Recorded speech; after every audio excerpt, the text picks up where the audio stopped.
Assalamualaikum warahmatullahi wabarakatuh. Pada pertemuan kali ini kita akan melanjutkan pembahasan untuk optika fisis. Kalau kemarin kita sudah membahas hukum Snellius, ini masih kelanjutannya. Ini kita akan masuk ke pembahasan yang disebut sebagai sudut kritis.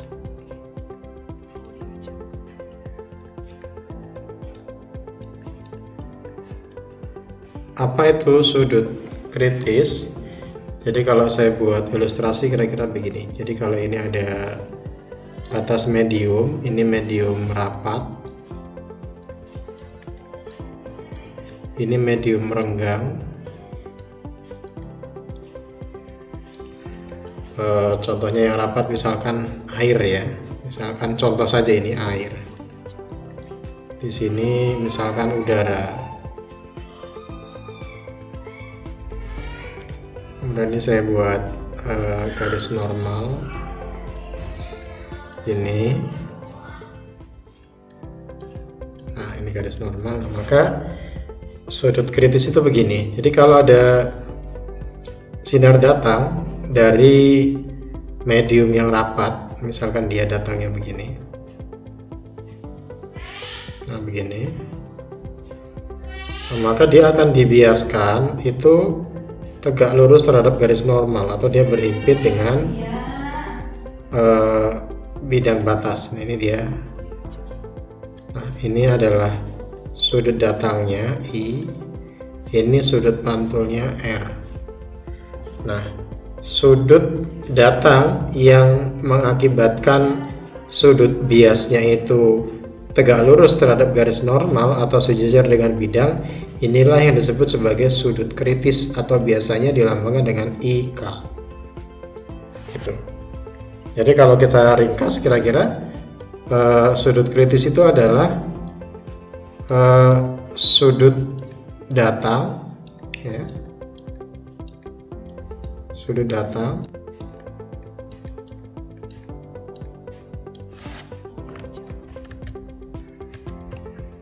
jadi sudut kritis itu adalah sudut datang dari medium rapat ke medium renggang sehingga sudut biasnya itu sejajar bidang batas atau tegak lurus garis normal. Jadi itu namanya sudut kritis. Jadi sudut datang, maksudnya sudut datangnya cahaya ya atau sinar ya.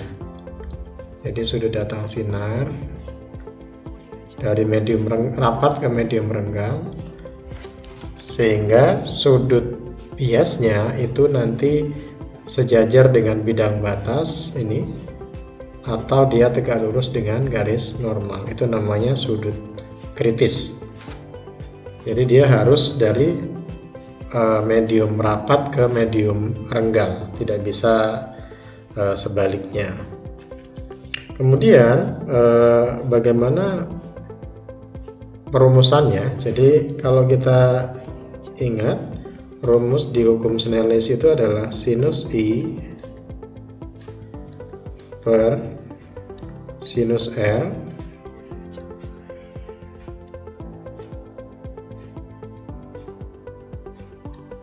sama dengan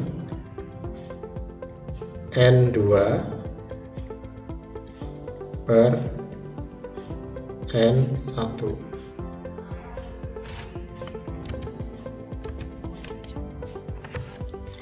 Nah, sin I per sin R adalah N2 per N1. N2 ini adalah medium akhir, berarti dia yang rapat. N1 ini adalah indeks bias dari medium awal atau yang N2 ini medium akhir yang renggang, kemudian N1 ini adalah indeks bias medium awal yang rapat. Nah, karena di sini pada sudut kritis itu R-nya adalah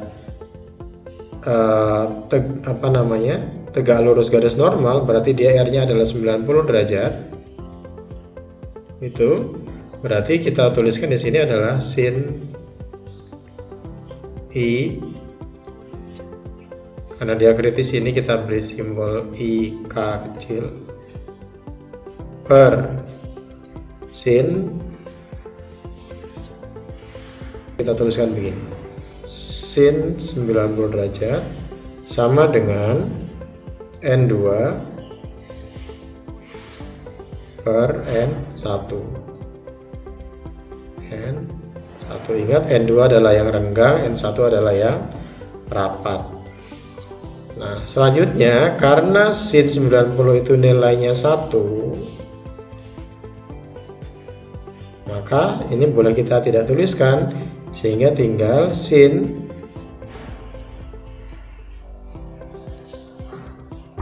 sudut kritis atau IK itu sama dengan N2 per N1. Nah, di sini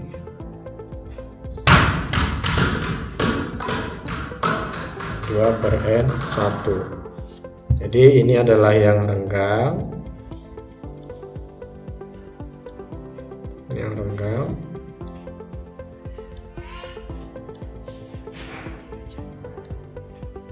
ini yang rapat.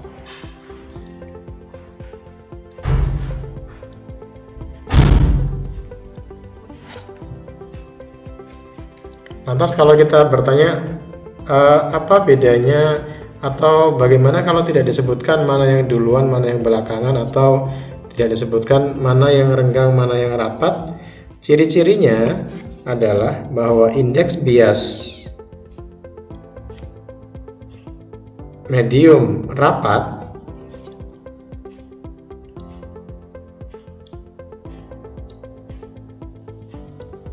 itu dia nilainya selalu lebih besar daripada indeks bias medium yang renggang.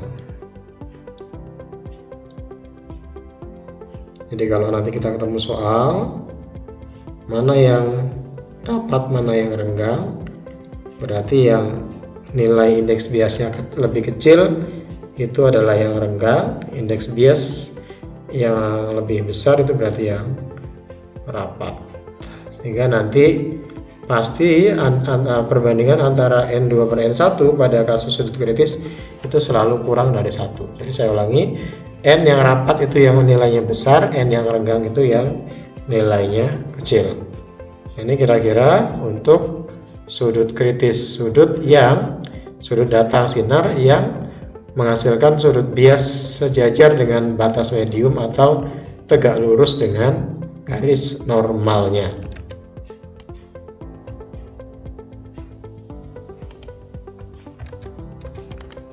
Kita lihat misalkan ini contohnya, seberkas sinar merambat dari medium X menuju udara dengan sudut datang 60 derajat dan mengalami pemantulan sempurna.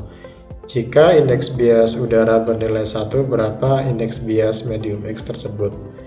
Nah, di sini tadi saya tambahkan sedikit lagi bahwa definisi sudut kritis itu juga sudut yang mengakibatkan sudut biasnya sejajar bidang batas atau tegak lurus garis normal, atau dengan kata lain sudut kritis juga sudut yang menghasilkan pemantulan sempurna. Sehingga di sini sudut ini juga disebut sebagai sudut kritis, sudut yang menghasilkan pemantulan sempurna. Nilainya adalah 60 derajat. Dia merambat dari medium X yang kita belum tahu menuju ke udara. Berarti medium X ini adalah medium pertama, atau dia berarti N1, punya N1. Udara ini adalah medium kedua, atau dia N2. Dari rumus sin sudut kritis sama dengan N2 per N1. Sehingga di sini kita bisa tuliskan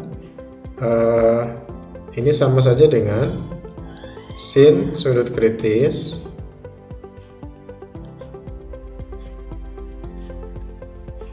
di sini sama dengan N2 nya berarti adalah N udara per N1 nya adalah NX itu. Kemudian kita bisa masukkan sin 60 derajat sin 60 derajat sama dengan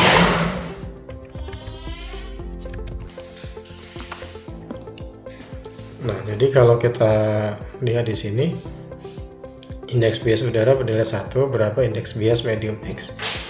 Jadi sudut kritis yang diketahui di soal adalah sebesar 60 derajat. Kemudian indeks bias udara ini adalah indeks bias yang pertama yang dirambati kedua, atau yang renggang, dia nilainya 1. Nah, pertanyaannya adalah berapa indeks bias medium X tadi? Dari rumus sin IK atau sin sudut kritis sama dengan N2 per N1. N2 nya adalah N udara yang dilambati kedua, kemudian N1 nya adalah N medium X atau NX. Kita masukkan yang sudah diketahui, sin IK nya adalah sin 60 derajat sama dengan N udaranya adalah 1 per NX. Sin 60 derajat adalah setengah akar 3 sama dengan 1 per NX. Atau dengan kata lain, NX sama dengan 1 per setengah akar 3.